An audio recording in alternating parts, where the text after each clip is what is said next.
محترم سامعین، السلام علیکم ورحمۃ اللہ وبرکاتہ۔ یہ دارالسلام اسٹوڈیو لاہور پاکستان ہے۔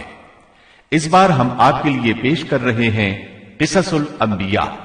قصص کا لفظ عام طور پر کہانی یا داستان کے لیے استعمال ہوتا ہے، لیکن قرآن مجید میں انبیاء کے جو قصے بیان کیے گئے ہیں ان کی غرض و غایت کچھ اور ہی ہے۔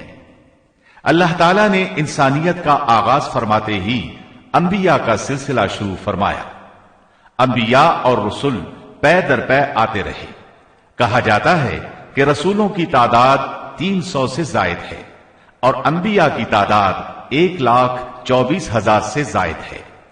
گویا اللہ تعالیٰ نے بنی نوع انسان کو سیدھا راستہ دکھانے کے لیے اتنی بڑی تعداد میں انبیاء اور رسول مبعوث فرمائے، اور پھر یہ واقعات اس لحاظ سے بھی منفرد ہیں کہ عبرت کا باعث ہیں۔ قرآن کریم کے یہ قصص لطف اندوز ہونے کے لیے ہرگز نہیں سنائے گئے۔ یہ مقصد تھا کہ انسانیت عبرت پکڑے، روز جزا کے بارے میں آنکھیں کھول لے، ان واقعات کو سن کر اور پڑھ کر اپنا راستہ منتخب کر لے۔ گزشتہ انبیاء کی امتیں جو بھیانک جرائم کرتی رہی ہیں ان سے اپنا دامن بچا لے۔ اسی لیے انبیاء کے حالات سے واقفیت از حد ضروری ہے۔ جب تک ہم انبیاء کے واقعات سے روشناس نہیں ہو جاتے اس وقت تک قرآن مجید تک مکمل رسائی حاصل نہیں کر سکتے۔ اس حصے میں آپ سنیں گے زمین و آسمان کی تخلیق سے پہلے کیا تھا۔ تو آئیے سنتے ہیں دارالسلام اسٹوڈیو لاہور پاکستان سے قصص الانبیاء کا پہلا حصہ، تخلیق کائنات اور تخلیق آدم۔ پیشکش محمد طارق شاہ۔ اللہ ہر چیز کا پیدا کرنے والا ہے اور وہی ہر چیز پر قدرت رکھنے والا ہے۔ اللہ تعالیٰ وہ ہے جس نے آسمانوں، زمین اور ان کے درمیان کی سب چیزوں کو 6 دن میں پیدا کر دیا، پھر عرش پر جلوہ فرما ہوا۔ مزید اللہ تعالیٰ سورۃ الحدید آیت 4 میں فرماتے ہیں، وہی ہے جس نے آسمانوں اور زمین کو 6 دن میں پیدا کیا، پھر عرش پر جلوہ فرما ہوا۔ وہ خوب جانتا ہے اس چیز کو جو زمین میں جائے اور جو اس سے نکلے اور جو آسمان سے نیچے آئے اور جو کچھ اس میں چڑھ کر جائے، اور جہاں کہیں تم ہو وہ تمہارے ساتھ ہے، اور اللہ تمہارے اعمال کو دیکھ رہا ہے۔ اسی طرح اللہ تعالیٰ سورہ ہود آیت 7 میں فرماتے ہیں، اور اللہ ہی وہ ذات ہے جس نے 6 دن میں آسمانوں اور زمین کو پیدا فرمایا اور اس کا عرش پانی پر تھا۔ امام احمد بن حنبل رحمت اللہ علیہ نے ابو رزین عقیلی سے بیان کیا ہے، انہوں نے کہا، اے اللہ کے رسول صلی اللہ علیہ وسلم، آسمانوں اور زمین کو پیدا کرنے سے پہلے ہمارا پروردگار کہاں تھا؟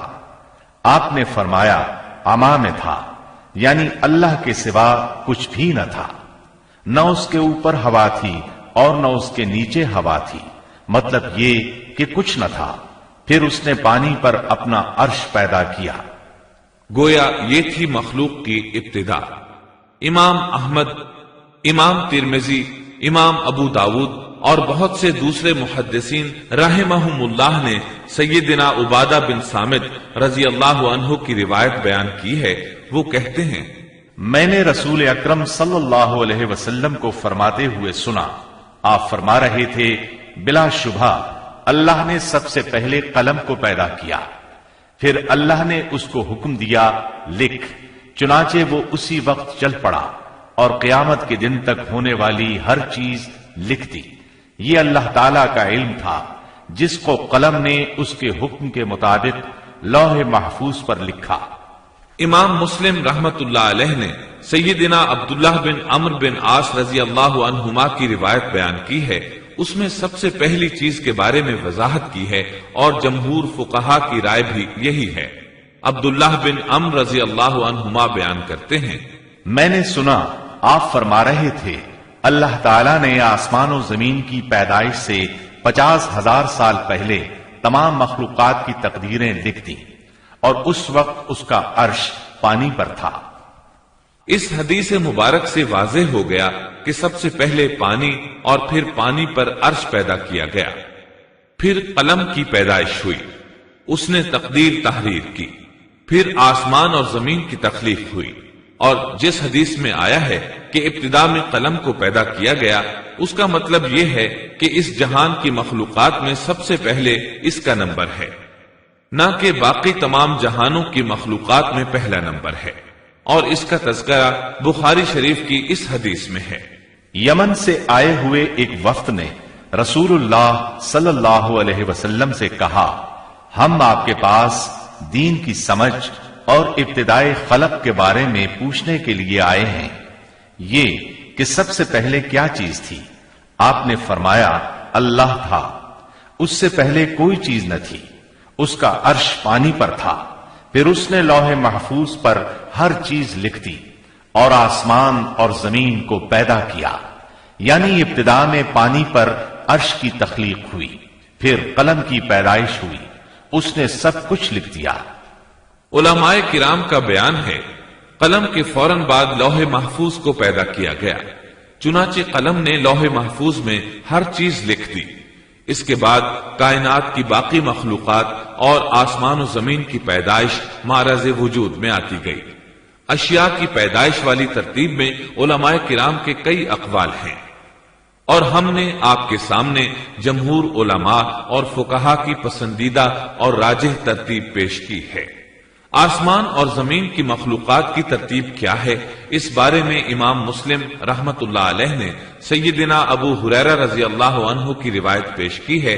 وہ کہتے ہیں، نبی اکرم صلی اللہ علیہ وسلم نے میرا ہاتھ پکڑا اور فرمایا، اللہ تعالیٰ نے ہفتے کے دن مٹی کو پیدا کیا، اتوار کے دن زمین میں پہاڑ، پیر کے دن درخت، منگل کے دن تکالیف، مصائب، جراثیم اور بیماریاں، بدھ کے دن نور کو، جمعرات کے دن زمین میں چوپایوں کو پھیلا دیا، اور تمام مخلوقات میں جمعے کے دن کی آخری گھڑیوں یعنی عصر سے رات کے درمیان میں آدم علیہ السلام کو پیدا کیا۔ مطلب یہ کہ ابتدائے آفرینش میں جن مخلوقات کی تخلیق ہوئی ان میں سے آخری مخلوق انسان تھا۔ اس حدیث میں مختلف حالات کو نہایت وضاحت سے بیان کیا گیا ہے۔ اس سے بخوبی پتہ چل گیا کہ ابتدائی مخلوقات کی ترتیب کیا تھی۔ ان میں سے آخری نمبر آدم علیہ السلام کا تھا، جبکہ آدم علیہ السلام نسل انسانی میں سب سے پہلے اور تمام انسانوں کے باپ ہیں۔ انسانوں سے پہلے فرشتے اور جن پیدا ہو چکے تھے۔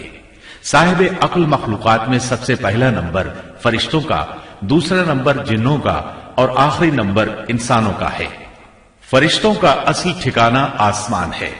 اللہ تعالیٰ سورۃ الشورى آیت 5 میں فرماتے ہیں، قریب ہے کہ آسمان اپنے اوپر سے پھٹ پڑے اور تمام فرشتے اپنے رب کی تسبیح اور تحمید بیان کر رہے ہیں اور زمین والوں کے لیے استغفار کر رہے ہیں۔ خبردار، اللہ تعالیٰ معاف کرنے والا، رحمت کرنے والا ہے۔ مسلم شریف میں ہے، سیدہ عائشہ صدیقہ رضی اللہ عنہا سے روایت ہے کہ نبی اکرم صلی اللہ علیہ وسلم نے فرمایا، فرشتوں کو نور سے اور جنوں کو آگ سے پیدا کیا گیا، اور آدم کو اس چیز سے پیدا کیا گیا جو تمہارے لیے بیان کر دی گئی، یعنی مٹی سے۔ فرشتوں کی تخلیق کے بعد جنوں کو پیدا کیا گیا۔ جنوں کو بھی انسانوں سے پہلے پیدا کیا گیا تھا، جیسا کہ اللہ تعالیٰ سورۃ الحجر آیت 27 میں فرماتے ہیں، اور اس سے پہلے جنات کو ہم نے لو والی آگ سے پیدا کیا۔ جنات کے بارے میں بہت زیادہ آیات و احادیث موجود ہیں۔ اللہ تعالیٰ فرماتے ہیں، اور جنات کو آگ کے شعلے سے پیدا کیا گیا۔ مارج آگ کے بھڑکتے شعلے کے کنارے کو کہتے ہیں۔ گویا جنوں کو آگ کی جڑ سے نہیں بلکہ آگ کے شعلوں کے کنارے سے پیدا کیا گیا ہے۔ قرآن مجید میں اللہ تعالیٰ نے ابلیس شیطان کا قول نقل کیا ہے، تو نے مجھے آگ سے پیدا کیا۔ یہ ہے جنات کی اصل اور بنیاد۔ ابلیس ملعون بھی جنات میں سے ہے، اور اس مسئلے میں کسی کو تردد اور شبہ نہیں ہونا چاہیے، اس لیے کہ قرآن مجید میں ہے، اور ابلیس جنوں میں سے تھا۔ مطلب یہ کہ وہ فرشتوں میں سے نہیں تھا۔ حسن بصری رحمت اللہ علیہ فرماتے ہیں، وہ پلک جھپکنے کے برابر بھی فرشتوں کی جنس میں داخل نہیں ہوا اور نہ ہی وہ کبھی فرشتوں میں شمار ہوا ہے، وہ جنات میں سے ہے کیونکہ اس نے خود اقرار کیا تھا، اے اللہ تو نے مجھے آگ سے پیدا کیا ہے۔ اگر یہ فرشتہ ہوتا تو اس وقت کہتا اے اللہ تو نے مجھے نور سے پیدا کیا ہے، اس لیے ابلیس کا جن ہونا روز روشن کی طرح عیاں ہے۔ سیدنا عبداللہ بن عمر رضی اللہ عنہما اور سیدنا عبداللہ بن عباس رضی اللہ عنہما فرماتے ہیں، آدم علیہ السلام سے 2000 سال پہلے جنات پیدا کیے گئے، وہ ہماری اس زمین پر رہائش پذیر تھے۔ آہستہ آہستہ وہ فسق و فجور میں مبتلا ہو گئے، جب وہ فتنہ فساد میں حد سے بڑھ گئے، ناحق خون بہانے لگے تو اللہ تعالی نے ان کی طرف فرشتوں کا عظیم لشکر بھیجا، ان سے جنات کی زبردست مارکا آرائی ہوئی۔ اس مارکا آرائی میں فرشتوں نے جنات کو تہس نہس کر دیا اور وہ سمندروں کی جزیروں میں پناہ لینے پر مجبور ہو گئے، زمین کے ہر بر اعظم سے انہیں جلا وطن کر دیا گیا، چنانچہ آج تک ان کا مسکن یہی جزیرے اور عظیم مراکز ہیں۔ یہ واقعہ آدم علیہ السلام کی تخلیق سے پہلے ہو چکا ہے۔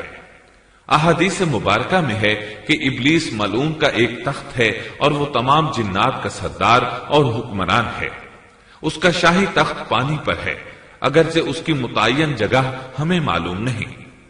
یہاں تک ذکر تھا سیدنا آدم علیہ السلام کی پیدائش سے پہلے کا۔